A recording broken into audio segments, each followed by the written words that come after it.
Give it up for Garrett Hall, everybody.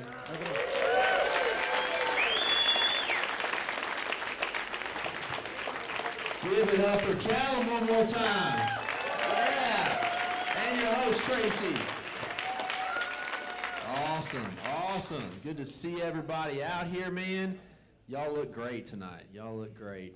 I was telling some people earlier, this is only my third time in the state of Colorado. This is my first time in Colorado Springs, so y'all done great. Made a wonderful impression on me. The only other 2 times I've visited Colorado, one was to go to Denver just for a couple days when I was driving through, and the other time was to go to Aspen. Now, my mom lives in Aspen now, and I don't fit in out there, let me tell you that much. I don't fit in out there. I knew I didn't fit in out there because my mom, she was telling me that she couldn't hang out with me one day. She was like, yeah, I can't hang out with you. I got to go to work, so just kind of do your own thing. I was like, cool. So I found there was an art gallery downtown Aspen. I was like, cool, I'll just check this out. It was free.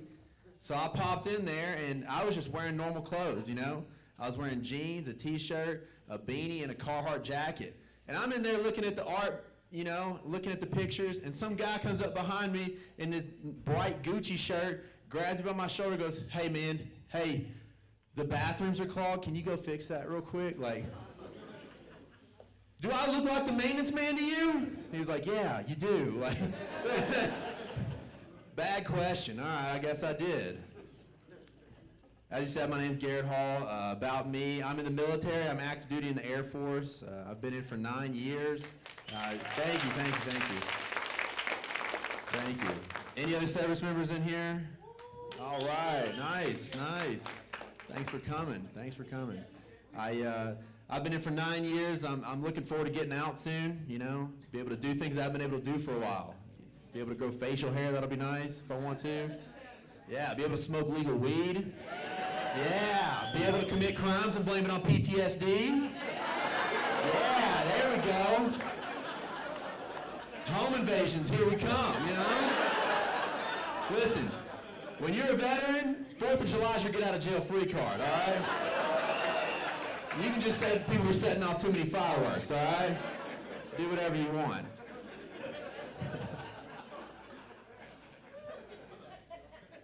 I live in Las Vegas. I'm stationed out in Nellis Air Force Base. Thank you. I'm originally from Arkansas. I was born and raised out there. That's why I talk this way. Sorry, you know. Sorry, you know. It's tough living outside of the South and talking and looking the way I do. Like, no one's ever going to hear me talk and be like, I'm sure that guy has some really well thought out political opinions. Like, no one assumes that about me. No one assumes that about me, right? I have friends who like are Southern, who started interjecting their automotive questions into our conversations now. For example, my buddy the other day goes, hey man, how's it going? I said, I'm good, how are you? He said, I'm good, I've just been having this problem with the brakes on my Jeep. You wouldn't happen to know anything about that, would you? It's like, bro, why would you assume? I mean, I do, but still. Like, the fact that you assumed is hurtful, okay? It's true, but give me a minute here. The worst is that when you look like I do and talk like I do, everyone assumes you're racist, just as a baseline. And it's not true. My parents raised me right, you know, I'm not at all. But it's made me have to even change the way I say certain things, right? Like, for instance, people ask my favorite type of donut is, I gotta really pronounce the D whenever I say white powder.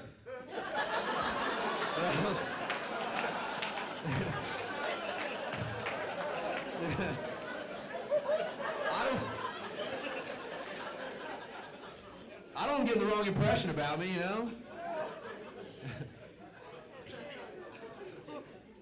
Yeah, I grew up in a trailer park in Little Rock, Arkansas, and I grew up kind of white trash. Let's be honest, y'all, I grew up real white trash, okay? Like, let's be real about it. Like, I basically came out the womb wearing a sleeveless Pantera t-shirt. That's the type of white trash we're talking about here. By the time I was 18 months old, I was able to do this for some reason. I don't even dip. I don't even use tobacco like that. I guess that's the dominant trait in my Punnett square or something, you know? Being able to snap your finger. I don't know. White trash. But I come by it honest. That's the thing. I grew up white trash. I come by it honest. My folks are white trash. You know, it just is what it is. Back when my mom lived in Arkansas, I called her up on Mother's Day. It was about 2 or 3 years ago. I was like, Mom, did you get that Mother's Day gift I sent you? And you guys got to remember, it was like 9 a.m. in Vegas, so back in Arkansas for her, it was Miller time. So she answered the phone and she goes, yeah, I got it. You know what they say. You may be a son of a bitch, but you're not a bitch of a son, and hangs up on me. That's not a thing they say. Like, what are you talking about? Second of all, you need to pump the brakes. Like, I know it's $1 margarita month at the Chili's, but you need to chill out. I'm about to get kicked out of your 4th one this year. I'm not 15 and can drive you home on my hardship anymore. I like when people laugh about that because you're like, y'all were trash too, huh? Uh-huh. I got you. I see who you are. My dad's not much better, man. My dad looks like if all the members of Leonard Skinner had magic rings, stuck them together, and created a super person. Okay? That's my dad in a nutshell. He's like the Captain Planet of hillbillies. Part jorts, part mullet, part Bush Light, part Copenhagen, you know. It all combines to make a Superman. But my dad talked to me the other day, and he was like, hey, I'm thinking about coming out to Vegas where you live, and I want to go to the NASCAR race. He's like, I'll buy your ticket if you want to come with, and I'll just stay with you. I don't really give a shit about NASCAR, but I was like, you know what? Let's hang out with Dad. It'll be fun. Repair our father-son relationship. And I was like, yeah, let's do it. Fine, let's do it. So he calls me back the next day. He goes, hey, those tickets are pretty expensive. Is there anything else they do out at the racetrack that might be fun? And I don't know if y'all know about this, but living in Vegas for so long, the first thing I thought of was like, yeah, they do this event out there called EDC. Some of y'all know where this is going. Okay. So I talked to my dad. He's like, what the hell is EDC? And for those uninitiated, EDC, I was explaining to him, I was like, oh, it's this big electronic music festival they do out at Las Vegas Motor Speedway, the grassy infield right there. It's like one of the biggest electronic music festivals in the world. People go out there, camp out, do drugs, dance around in the in-ground for like 5 days, listen to electronic music. It's nonstop. It's a big time. He got mad as hell, y'all. If you've never explained EDC to a NASCAR fan, I recommend you try it at least once, okay? He said, God damn it, they're out there desecrating hallowed ground, huh? What are you talking about, man? He said, that's a place for racing, not a place for your beat boop sounding like Stephen Hawking and his chair top music. It's like, man, you can't be talking. He's in public, too. So I can tell he's in public. He's yelling about this shit in the Lowe's or something. I'm like, Dad, you gotta chill out, man. You can't be talking like that. He's quiet on the other end for a second. He goes, you know, Dale Earnhardt didn't die for this. What? What does that even mean? They all came out to visit this summer, out to Vegas. Living in a tourist destination, man, people come out to visit and they don't have a plan. They expect you to be their tour guide. It's like, that's not what I'm here for. Like, I'm not your tour guide. Look up some stuff to do and figure it out, and I'll go with you. I've seen all the touristy stuff 10 times, but I will suffer through it an 11th with you, all right? So they get off the plane and they do all that, the whole, we're in Vegas, what should we do thing, you know? And I was like, well, how about this? It's middle of summer. I don't want to, like, walk all down the strip. It's going to be super hot. It's 115 outside. It's like, how about we go to the edge of town and go to Mount Charleston. It's a mountain on the edge of town. It's like 30 degrees cooler up at the top. You know, there's pine trees. There's a restaurant built on the side of the mountain. Y'all love it. And I share from the back, nah, fuck all that gay shit. How about you take my picture in front of the fake Eiffel Tower? I had to be like, hey, Mamaw, did you bring your medication on this trip? Because I can't have you talking like that. So we compromised, right? I was like, how about this? How about we go see a magician? Go see a show, magic show. Best magicians in the world are in Las Vegas. Why not? Easy money, right? I was like, I'll buy everybody's ticket. Y'all ain't even got to worry about it. Everybody will be entertained. I bought everyone's ticket to this magic show, and let me tell you, guys, it was not cheap, and it was the worst magician I've ever seen. Right? Yeah, it's the worst magician I've ever seen. Like, terrible. I don't know how this guy has a show on the Las Vegas Strip. Like, I don't get it. Like, I don't want to blow up his spot too much because I perform on the Strip too, and I don't want word getting back to him, but we're in Colorado Springs, and I don't want y'all wasting your money next time you go out to Vegas. Y'all, Magic Mike, not a good magician. I got to be real with you. He's not a good magician.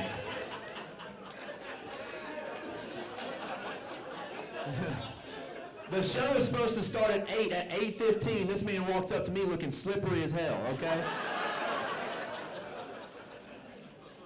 I said, sir, when does the magic start? He does one of these at me, goes, happening right now, baby, what's up? And starts like aggressively thrusting at me, you know? I said, buddy, I don't think I'm here for what you think I'm here for. I think we may have made a massive mistake here. He only did one trick the entire time. Somebody handed him $1, he just stuck it in his pants. I was like, I saw that. You didn't make that disappear. He's a bad magician, man. He's a bad magician. Now, living in Las Vegas, I love it out there, though. I really do. I have friends from back home be like, what's it like living out in Las Vegas? And I always tell them it's the freest city in America. It truly is. Like, you can gamble 24 hours a day, drink 24 hours a day. You can rent a supercar, shoot a 50 cal machine gun, and hire an escort. And that's like in a 2-mile radius. You know what I'm saying? Like, that's just around the block. You can knock out a midlife crisis in an afternoon if you feel like it, you know? Just do it. One thing that does trip me out about living out there, though, is the gambling everywhere. I didn't expect it to be like that. I thought it was just only in the casinos, but man, you step off the plane, first thing you see is a slot machine begging you to play, right? And there's slot machines in the grocery store, in the movie theater, everywhere. I was on my way to work one day, and I stopped in at a 7-Eleven. Stopped in at a 7-Eleven at 6 in the morning. And I go and I get a drink before work. I was like getting an energy drink or coffee or something. And I walk in there, and there's a guy in there playing video poker. Now, first of all, I'd love to have that amount of confidence, right? To walk into a 7-Eleven at 6 in the morning to be like, today's the day, y'all. My life's about to change at this 7-Eleven. Which I'm sure isn't the first time that's ever been said, but you know. Second of all, I got my stuff, and I checked out, and I looked back at the guy who was sitting there. And he had gotten up and left because I guess he'd lost his money or something. But in front of him, where he'd been sitting, was one of those anti-gambling PSAs. You know, they have those all over Vegas, like, hey, if you gamble too much. This one was really heavy hitting. It said, some things aren't worth gambling on. Had a picture of a little baby on there. I know, sad, right? Sad. Because truly, some people will just like, you know, gamble all their money and not have any money for formula or diapers or anything like that. Then I thought, that's the dumbest anti-gambling PSA of all time. You think anyone who gambles at a 7-Eleven at 6 in the morning still has custody of their kids? Like, why do they care, right? Why do they care at all, man? Being in the military is fun. I actually got deployed this summer. I was in Afghanistan this summer. I was at Kabul Airport. Yeah, that was a shit show. So we get there, and they're doing this in-brief for us, and they're telling us about some of the things we might expect. And they're like, hey, you know, one of the things we have out here a lot is suicide bombers. I'm like, oh, shit, that's crazy. He's like, yeah, these guys will strap a bomb to their chest and rush the gate and try and blow themselves up. He goes, they do that because they think they're going to get 72 virgins in heaven for that. I'm like, you guys are blowing yourself up for 72 virgins? Like, you're just going to blow yourself up for 72 straight toothy blowjobs for eternity? Like... It ain't worth it. 72 straight times in a row, you're going to be like, hey, stop yanking on it, okay? That's not comfortable for me. It's a penis, not an Atari controller. Like,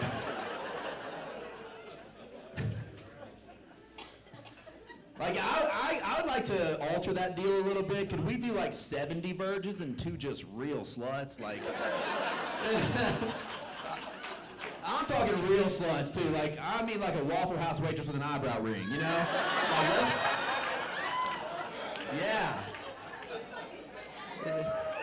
let's get 2 of those in there. Let's get 2 of those in there. They're holding seminars, you know.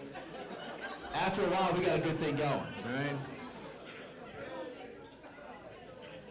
It's not your fault, ladies. You don't know what you're doing at first. How could you? You've never done it before. It's all good. Fellas, we don't know what the fuck we're doing either, right? Guys in here, make some noise if you lost your virginity before the age of 21. Yeah. Have you called that girl to apologize yet, man? Because you should have. She's probably, yeah, she's right there. Nice. Nice, dude. Yeah, thank you. She probably needed that. It's Valentine's. Yeah, it's time to do it. If not now, when, you know? you talk about it with your boys whenever you did it? No, I got no friends. Yeah, what? You got no friend? I guarantee she talked about it. You're the subject of a group chat, man. I'm sorry. No, you don't. That's the thing. We don't know what we're doing when we're young. Guys, we don't know what we're doing. It's like you remember the first time you went down on a girl? Oh, my God. It's like the first time a white person eats a tamale, you know?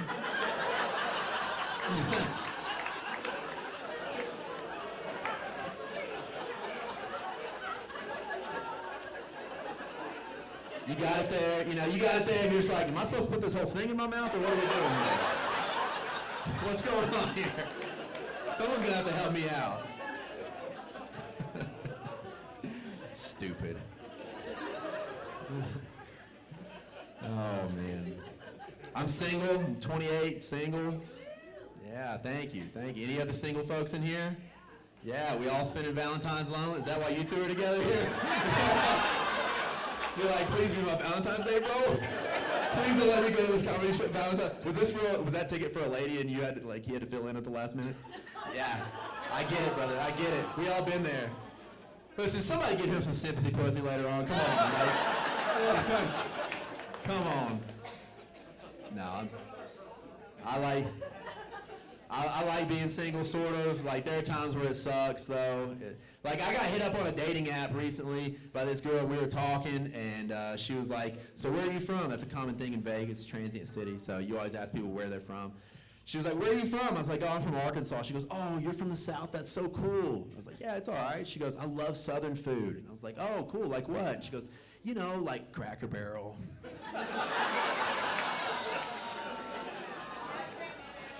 My next message back was like, bitch, excuse me? Cracker Barrel's not Southern food, okay? Cracker Barrel is like a lame impression of Southern food. Right? Yeah. Anytime, if you ever meet a Southerner who says they like Cracker Barrel, that's them admitting their grandma can't cook, okay? It's true. Right. Thank you, ladies. It's them admitting that. My grandma can cook. She's great. I don't like the Cracker Barrel. My grandma got a Facebook account the other day. Now, I say grandma because I'm outside of the South. My mamaw. That's my mamaw, okay? My mamaw got a Facebook account not too long ago. And y'all, she is driving me up the wall with this shit. Like, she got fully into all the share stuff. She really thinks all this stuff's happening. And, she got way too into it way too soon, and she's posting conspiracy theories, and y'all are getting on my nerves with that shit, and y'all are scaring my mamaw, And they're not even current conspiracy theories. They're shit from like 10 years ago. She posted something the other day that said, I refuse to go to a mosque and pray to Barack Obama. Share if you agree. I was like, mamaw, that was 2 presidents ago. God help us if she ever finds out about vaccines. If she ever finds out about vaccines and COVID, Lord help us. I'm going to get 4 phone calls a day. Nuts, man. Now, like I said, I'm single, and I it's all right. I had this, I'm telling you guys, the bar for single dudes is on the floor now. I don't know if we fucked it up. Ladies, was it other single dudes that fucked it up for us? Fucked it up for y'all? I don't know what happened. But I went on a date with a girl the other day, and we went out to dinner, and we're having some drinks at dinner. And after that, she's like, hey, let's go across the street to this other bar. So we go to this other bar, and we're having some drinks there. She's like, oh, let's go to this craft cocktail bar. I want to try that. Cool. We have a couple drinks there, and I'm like, all right, well, I'm pretty sloshed, so I'm going to head home. I'm going to call an Uber, and she left her car at my place. I was like, do you want to Uber back with me, come back to my place? Now, in my head, that's how it went, but I was pretty drunk, so it was probably like, hey, I'm about to call an Uber. You want to come back with me? I'm not that smooth after I've had too many drinks. My accent gets worse, and it's just a whole mess. But apparently it was smooth enough to get her, because she was like, you know what? Yeah, I will come back with you. She's like, I need to sober up, get my car so I can drive home anyways. I'm like, cool. She goes, but we're not having sex. And I'm like, yeah, no problem. That's cool. So we get back to my place, and I was like, you want some, some food, something like some water or something? So I get her some food, get her some water. I was like, let's throw on a movie while you wait, sober up. And like 3 minutes into this movie, she like jumps on top of me and starts making out with me. We end up sleeping together. It was a whole thing. Afterwards, I look at this girl and I go, hey, remember how you said we're not having sex? And she goes, yeah, I said that, but you're being cool about it, so. What? I like how you look like, what's the problem there? Sometimes that's all it takes, I guess, just being kind of cool about it, Just, is that true? Is that, yeah, just being like, all right, cool, yeah, no problem. And then,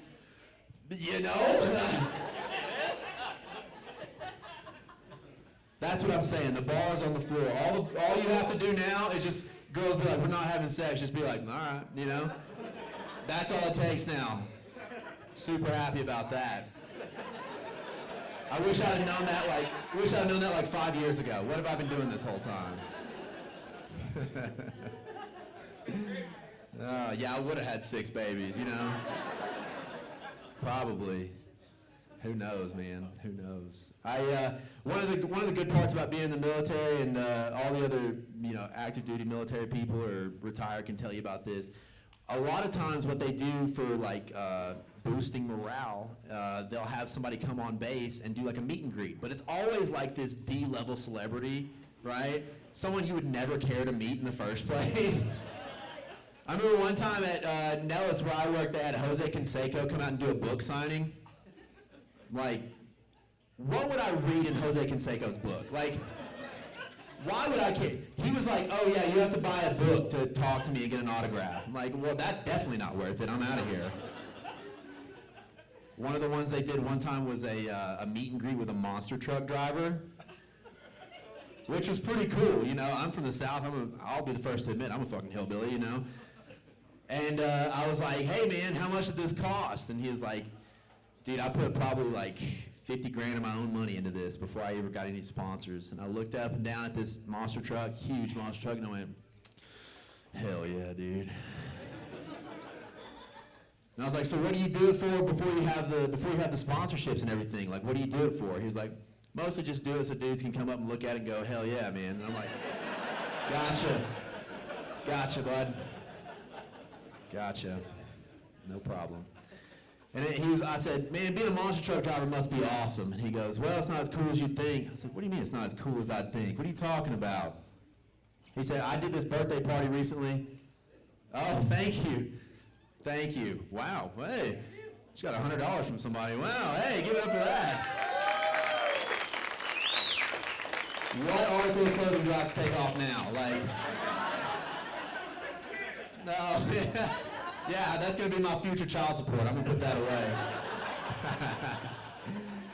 So he was telling me about this time, the monster truck driver was telling me about this time he did a children's birthday party, and he got rented out for the children's birthday party. He rolled up to the birthday party. He said the mom came out and was like, kids, the monster truck is here. Everybody, let's go out. All the kids run out screaming. He said the birthday boy takes one look at this monster truck, and his face changes, and he starts crying. His mom goes, what is wrong? And the kid goes, that's not Gravedigger!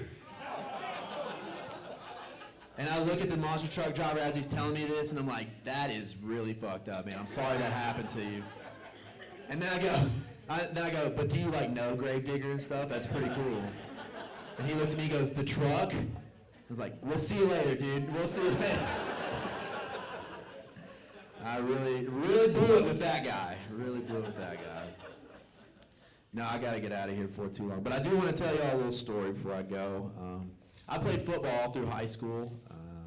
I had a couple offers coming out of high school to play football, and I couldn't take any of them because I had too many concussions. I had 4 concussions all through high school, and it rendered me unplayable.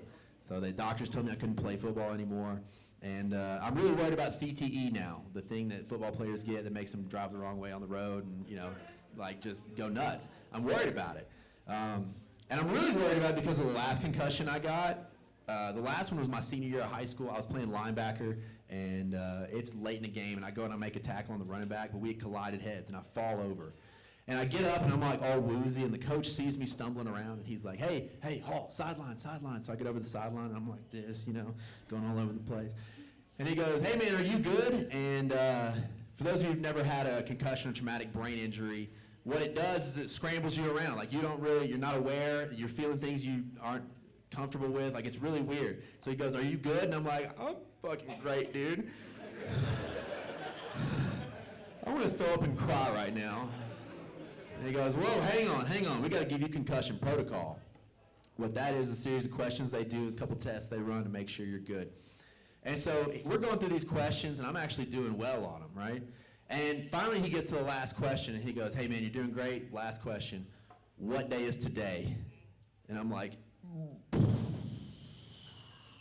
couldn't get that one. I didn't know. So I was like, you know what? Fuck it, I'm going to beat this with context clues. I look around, there's people in the stands, right? And I look down, I'm in a football uniform, and I'm crying at this point, right? And through tears, like some sort of dumb inspirational sports movie moment, I look this coach dead in his eye, and I go, it's fucking game day, coach! That's what day it is! That's what fucking day it is! It's always game day. And this man stares at me. He stares at me and he goes, you're damn right it is. Get back out there. It's 3rd and 2. We needed to stop, okay?